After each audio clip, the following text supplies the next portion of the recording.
jadi fresh graduate itu nggak enak ya? Baru kerja seminggu, udah sering banget dimarahin atasan, disindir-sindir rekan kerja, nggak punya teman. Dan parahnya lagi nih, baru kemarin buka HP buat ngecek email. Malah dimarahin, katanya mainan TikTok di jam kerja. Aduh, kalau gini terus nih caranya, lebih baik pindah, cari kerjaan lain yang lebih mudah.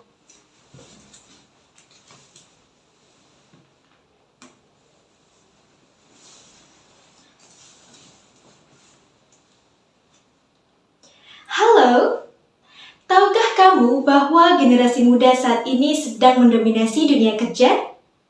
Laman katadata.co.id menjelaskan bahwa sebesar 70,46 juta angkatan kerja adalah generasi milenial dan generasi Z.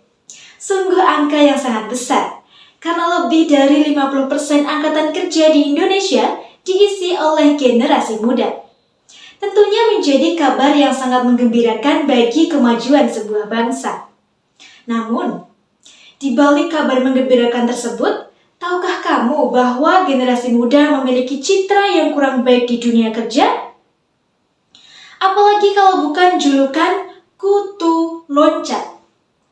Kutu loncat adalah sebutan bagi tenaga kerja yang sering melakukan resign hanya karena satu atau beberapa hal yang kurang dikehendaki.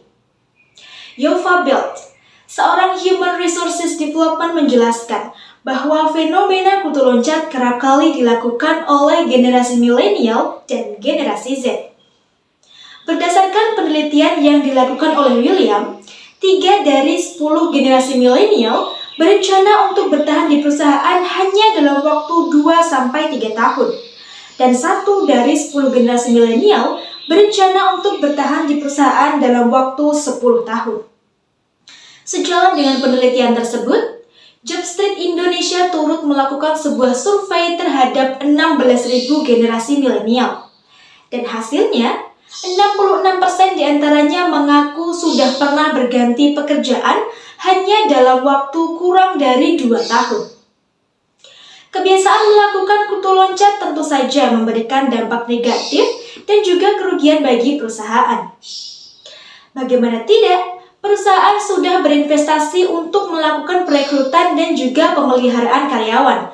Namun sudah lebih dulu ditinggalkan karyawan sebelum merasakan kontribusi dari mereka. Sebagai generasi muda tentu kita tidak ingin selamanya dicap sebagai generasi kutu loncat yang kerap merugikan perusahaan. Apalagi saat ini kita hidup di era Society 5.0. Sebuah era yang menuntut kita untuk menjadi generasi yang kuat dan generasi yang mampu bersaing di dunia kerja. Lalu, apakah bisa kita menghilangkan kebiasaan kutu loncat di dunia kerja? Jawabannya tentu bisa. Saya telah menyiapkan tips untuk menghindari, mencegah, dan menghilangkan kebiasaan kutu loncat di dunia kerja. Saya juga telah merangkumnya menjadi aksi rak. Apakah itu? Atau rak yang ada di dapur? Tentu saja bukan. Saya akan menjelaskan satu persatu. Langkah yang pertama, R.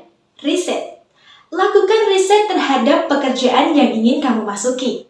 Cari tahu tentang pengembangan diri, jenjang karir, budaya kerja, dan fasilitas yang bisa kamu dapatkan selama bekerja.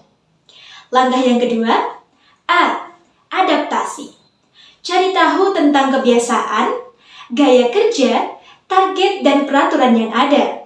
Pastikan juga kamu memiliki rekan kerja paling tidak dengan teman sedepartemen kamu yang bisa memberikan umpan balik dan mentoring terkait kinerjamu. Gaidani dan Sarma menjelaskan bahwa generasi Z mampu bertahan lama di sebuah perusahaan apabila memiliki personal relationship. Oleh karena itu, dekatkan dirimu dengan rekan-rekan kerjamu untuk mengetahui seluk-beluk terkait perusahaan, sehingga akan lebih mempercepat prosesmu di dalam mengenal dan beradaptasi dengan pekerjaanmu. Langkah yang ketiga, K. Kontribusi. Kamu telah berhasil beradaptasi dan juga mengenal pekerjaan di langkah yang kedua. Selanjutnya, Pastikan kamu sudah memiliki rencana dan target untuk bekerja dan memberikan kontribusi bagi kemajuan perusahaan. Percayalah, orang-orang seperti kamu sangat dibutuhkan oleh perusahaan untuk membantu mereka memajukan usahanya. Dan jangan lupa juga, pastikan kamu selalu mengupgrade dan mengembangkan skill yang kamu punya untuk menapaki jenjang karir yang lebih tinggi. Melalui penerapan aksi RAK, saya yakin kita semua sebagai generasi muda akan mampu menghilangkan, mencegah, dan menghindari tindakan kutu loncat di dunia kerja.